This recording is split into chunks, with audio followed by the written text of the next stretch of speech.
Hello and welcome to this very short guide to understanding a birth chart for complete beginners. So you might be aware of your star sign. Star signs are really oversimplifications of astrology. Star signs are about where your sun is in a specific zodiac. Now, the zodiacs are split into 12 and they're like 12 different archetypes. So the idea that we are all fit into 12 different types of a person really is such an oversimplification. I think that's why a lot of people don't resonate with astrology. Whereas if you're to pull up your birth chart, you'd see actually how intricate astrology is. And it really has blown my mind. And this is what's got me so hooked on exactly how accurate a birth chart is and a birth chart reading is. Now, for your birth chart, you need to know your time of birth, so as close as you can, your date of birth and your place of birth. Why? Because a birth chart is a unique and individual map of the sky and the cosmos at the very moment you were born from the very place of your birth. So if when you were born, the first thing you did was open your eyes and look at the night sky through magical telescopes, it'd be exactly where everything is. Where's Jupiter? Where's Mars? Where's the sun? Where's the moon? And a unique map to you. Now, this map can be interpreted. And to interpret a map, a birth chart, it comes down to not just the zodiacs. That's just one tiny element of it. But you have zodiacs. You have the different meanings and archetypes of each of the celestial bodies. And you also have something called houses. So I'm going to give you a quick introduction to this, but in the realm of emotions course, I'm going to be teaching you how to do this for you and your birth chart. But right now, I'm just going to use mine as an example. So let me just pull this up with a screen share. So here you can see my birth chart. You can see I was born the 21st November 1984 at 4:40 p.m. in the afternoon. That's as close as a guesstimate of the time that my mum can remember. She remembers being annoyed that she missed dinner. And I was born in Luton in England. So what you have here is this complicated circle. And I remember the first time I started looking at these, they were so overwhelming, so much so that I actually moved over to hand drawing birth charts because this gives me a much more intimate understanding of someone's birth chart. But here we're looking at an electronic computer generated one. You have this big circle, and the circle is split into 12 sections. Each section has a symbol around the outside here, and that symbol represents which of the zodiacs it is. So for instance, this is Aries, Taurus. I'm over here with lots of energy in Scorpio. So this is one part, and you can see in everybody's birth chart, all 12 of the zodiacs are present. So we all have a little element of everything. I'm not just a Scorpio. I've got parts of Sagittarius in me. I've got some Capricorn in me. I've got some Aquarius energy. It's all a part of us. And then inside that outer circle, in here, you now have all these complicated symbols in black. And these represent different celestial bodies. So this circle with an arrow pointing up is Mars. This sort of 4 number shape, that is Jupiter, our planet of luck and abundance. This big circle with the little circle inside of it is the sun, or what people would call the star sign. And we have the moon sign. Each of these different celestial bodies has an influence in your birth chart. And then in the very center of the circle here, you can see the numbers 1 to 12, and these represent your houses. To read a birth chart, you want to be able to understand how all of these elements interplay. So here's a little analogy of mine that I hope will give you an introduction to understanding the significance. So if you take each of the 12 zodiacs and you imagine they are like a restaurant that specializes in a particular flavor, a particular cuisine, and all 12 of the restaurants have a different cuisine, a different flavor, a different energy. And depending on which restaurant you're dining at, is going to affect the experience that you are having.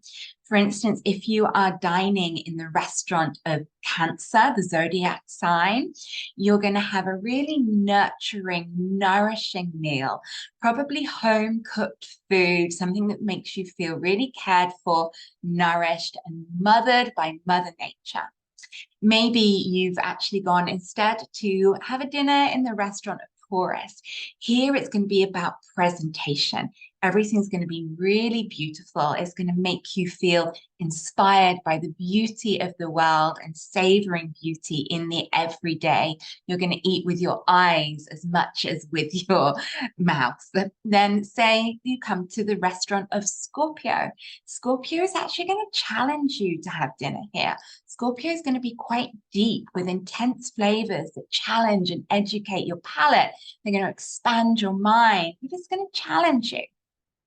So that is a rough way of understanding the zodiacs, different restaurants, different flavors, different cuisines. But then what also affects your meal is who's dining in the restaurant. So if we look, for instance, in Scorpio, for me, this is a busy restaurant. There's a lot of people at dinner here in comparison to its next door restaurant, Libra, where nobody's turned up. Everybody's come for a party at Scorpio. Now, who is in the restaurant is going to have a knock-on effect. So at this restaurant, for me, I have the sun, I have Saturn, I have the moon, and I have Pluto. That is a lot of intense energy. So there's going to be some serious conversations happening in this restaurant. And how close they are to each other would determine whether these celestial bodies are sitting at one table in the restaurant, they're dining together, or maybe they're sitting at separate tables. But you know, when you go to a restaurant, say you're just going to have a dinner with a loved one, but maybe there's an argument on a table next to you, that's still going to affect how you feel in that restaurant. So it's really important, the interplay between the different celestial bodies that are in that restaurant at any one time. And then coming in closer to these numbers, 1 to 12, these represent your houses. And these are like topics of conversation. So imagine when all of these celestial bodies have turned up at the restaurant of Scorpio to have dinner, there's already been conversation starter cards put on the table. And they can only talk about those conversations. So for instance, let's look at Libra here. This is the 5th house. So the 5th house would be conversations about creation and creativity. It could be conversations about whether you want to have a family, whether you want to have babies. It could be conversations about creative projects you're birthing into the world. But say maybe actually you're over here and you're dining in Taurus and you're having conversations from the 12th house. That's going to be conversations about the spiritual realms, about the psychic, about the unseen. So this is really important, the interplay. So overview again, the zodiacs themselves represent the flavor of the restaurant. The celestial bodies are like the individual personalities that have come together at that restaurant. And the houses are the topics of conversation that they are talking about. Now, this is my birth chart at the moment I was born. But you can see the green around the outside. That is actually what is happening right now. So in the cosmos right now, who is dining where and what are they talking about? So right now for all of us, we have the moon, we have Mercury, and we have Mars all having dinner together, and they are in the sign of Virgo, and they have their set topics of conversation as well. So this is when it comes to every moon, we want to see what restaurants they're in, who else is in that restaurant, and in your birth chart, which house is it in, what areas, what topics are going to be coming up for you. So this is exactly what you'll be learning to do for yourself as a part of the realms of emotion. You'll be learning to see what is your moon sign. So my moon is in Scorpio. It is in my 6th house. It's close to other planets. So what is the energy of that? And then as each full moon comes, you'll look at where that is in your houses.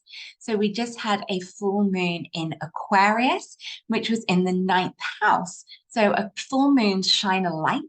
Aquarius is about this kind of forward-looking, quirky, unusual energy. And that for me was in my 9th house, which is about travel. And it was just on that full moon that the opportunity to take a retreat to Tanzania, so something travel with my midheaven, so work. You could see exactly how that bubbled to be.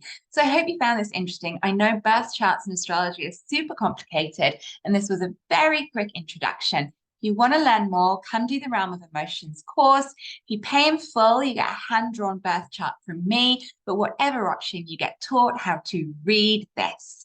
Thank you for watching, my lovelies.